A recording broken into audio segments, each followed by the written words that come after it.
The airplane cabin was filled with the usual chorus of rolling luggage, the shuffle of boarding passengers, and the polite but rushed greetings from the crew. John Kennedy, calm and collected as always, adjusted his jacket and gave a friendly nod to the people seated nearby. For him, flying was routine, another day, another trip, another opportunity to meet Americans across the country. What he didn't know was that today's flight would become a moment the entire nation would remember. It all started with a flight attendant, young, sharp-tongued, and visibly irritated the moment she saw John. Her name was Jessica, and she had grown up in a household where politics were more than opinions, they were battlefields. She recognized him instantly, her face tightening with disdain. "You," she said curtly, blocking the aisle.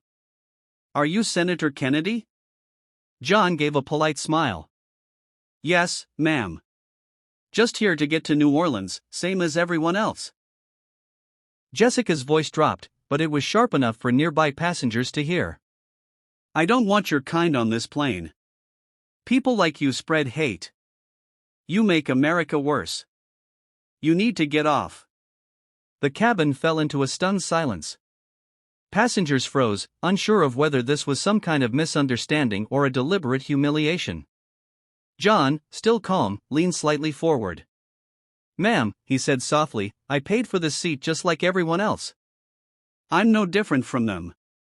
I'd just like to sit down and let this plane fly." But Jessica shook her head, her jaw clenched. "Not on my watch. Either you leave voluntarily, or security will remove you." A murmur swept through the cabin. Some whispered in disbelief, others fumbled for their phones to record. One elderly man stood and spoke, his voice trembling with anger. "He's done nothing wrong. You can't treat people like this." But Jessica was resolute. Within moments, airport security arrived. John was escorted off the plane, though he walked with dignity, never raising his voice. His only words as he left were, "Folks, don't be angry. Sometimes people's hearts get clouded. Let's just pray for a better day." The cabin doors closed, the engines roared, and the plane prepared for takeoff.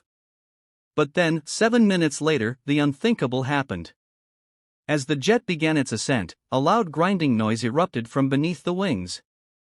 Passengers gasped as the cabin jolted violently. Warning lights flashed in the cockpit. The pilot's voice came over the intercom, strained and urgent. "Ladies and gentlemen, we are experiencing critical engine failure. Please brace for emergency landing."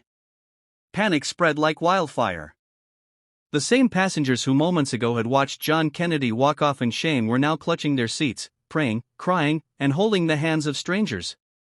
The flight attendants scrambled, their earlier arrogance replaced with fear.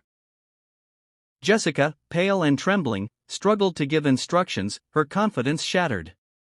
The pilots fought to stabilize.